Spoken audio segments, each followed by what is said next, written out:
33 number of digit 1. So for this problem, we are given an integer n. We're gonna count the total number of digit 1 appearing in all non-negative integers less than or equal to n. So it's really easy to understand. Let's just check the first example, 13. So we're gonna check all the numbers. It's gonna be starting from less than or equal to 13. And it should be non-negative. It means it's going to be starting from 0, like 1, 2, until 9, 10, 11, 12, and 13. We just need to check the total number of ones. So here is a 1, and here is another 1, here 1, 1, 1. So in total, how many of them? 1, 2, 3, 4, 5, 6. So we're going to return 6. But as the number n is 10 to the power of 9, this means definitely we cannot use the brute force to solve the problem. So if we are reading some Leetcode problem like that, the number of digit 1 or something, we are giving a number, definitely this is going to be a digit dp. So instead of solving it by using the brute force, we're going to use the digit dp template to solve the problem. So let's just write the template directly. Because for such problem, it's really hard to think about another way. We have to use a very simple template to solve the problem, because this template can solve hundreds of Leetcode problems, hundreds of digit dp problems. Definitely, it is exactly nearly the same code. So that is why we want to use a template. We just need to understand the template instead of remember all the code about the template. We just need to understand why we're gonna use a template to solve it, because it's really hard. We have to use a template because template is really easy to find all the edge cases. Now let's just solve it directly. We're gonna use a class and we're gonna define a function. Actually, it's gonna be a DFS function. So we're gonna prepare the index I, and then as we are going to count how many of them, so we're gonna prepare a counter. So we need a count. Sometimes in between we need a mask, but for this one, we need a count. We just need to count how many number of ones from 1 to 13, or 1 to this is n is 0. From 1 to n. So now we're gonna prepare its limit and its num. So its limit is to check the limit for this digit for this person. So the its limit is 1 from here. So for here, the its limit is 3 from here. Because definitely it cannot be 14. It has to be 13. So this limit is to control how big the number is, the border of the number. And the its num is just to prepare for the first digit, first person it is empty, and the second person maybe 0, 1 until 9. So this is the definition of the its num. It means for the previous digit, is it nothing, or is it has a number. So this is the definition of its num. So the condition is that we want to check if I equal to length of the string.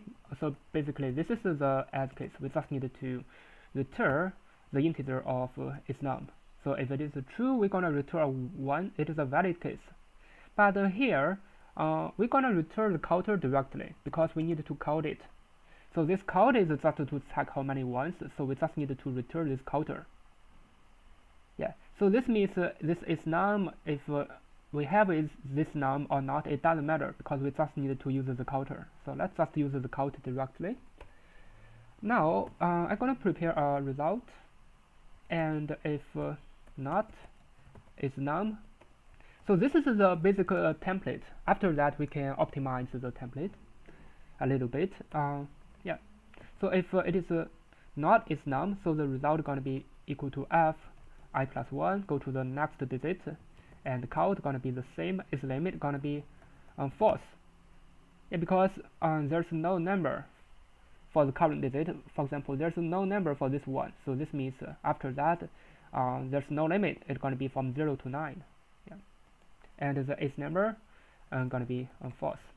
Because for this situation, it is not select a digit. We didn't select a digit. For this situation. If not, it's num. We're gonna set the result to this one. Yeah, so otherwise we're gonna prepare a low and high. This means for the limit, what is the low and high for this limit? Low gonna equal to 0 if it's none, else it's gonna be 1, and high gonna be integer of si if it's the limit, else it's gonna be 9. Now we just need to use a for loop to check all the cases, so from low to high plus 1. So we just update it to the final result. It's gonna be fi plus 1, and the code gonna plus this digit equal to 1 because we need to count the number of ones. And then we're gonna use the is limit, so this is limit, and this d equal to high. And also for the last one is num, definitely it's gonna be a it's gonna be a true because we choose a number. Yeah, so it's gonna be true. So for this situation, it is select a digit. So if we select a digit, so the previous digit is gonna be true, and the previous is num gonna be true because we select a digit. It means the previous one gonna be a number. So currently, if we are checking this digit, so the previous one is chosen. So this is why we're gonna set it to be a true. And finally, we just need to return the final result. Now let's just call the function. It's gonna be from 0, 0, and its limit gonna be true from beginning, because for the first one from the beginning, while we are running the function, we need to set it to be true, because for here otherwise there's no false. Yeah, and its num we're gonna set to false because from the beginning we're gonna set this is num to be a false until we find it to be a true. This is our definition of the whole function. Now let me just run it. As you can see, it works. Now let me just submit it. Yeah, as you can see, it passed for all testing cases and it's pretty fast. Maybe we can still optimize it. Maybe you're gonna think, oh, I just need to use this code. Do I need to use this is num? Yeah, because it seems I do not need it. Do I need it? Let me just just uncommon this one. Let's just guess. Do we need to use this is num to check? Because finally we just need to use this counter. It didn't work.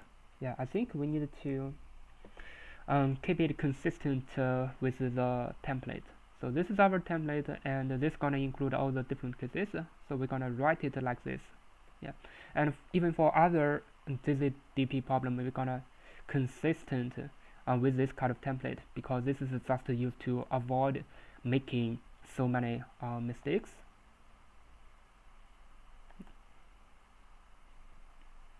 Yeah, I think that's all about it. Thanks for watching. See you next time.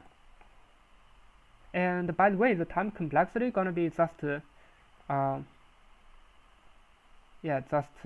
I and this count. Yeah, because this is limited as number, it's just Boolean values. We can ignore that. And for this I, it is the length of the number. It is a 10. And what about the count? Because for this count, it can have many ones. But if we fix this I, what's gonna be the count? Yeah, this count is just used to accumulate all the numbers. So for example, if a number is like 11111, maybe 9 ones, but definitely it's gonna be less than this number. So what is the maximum number of this count? Yeah, so it can only be 9. So this count is also like 10 times 10. The I is 10, count is 10, so the time complexity is going to be 100. That is why it's so fast. Yeah, the code can never be like 10 to the power of 5, because there can only have like at most 10 ones instead of so many ones. Yeah, I think that's all about it. And thanks for watching. See you next time.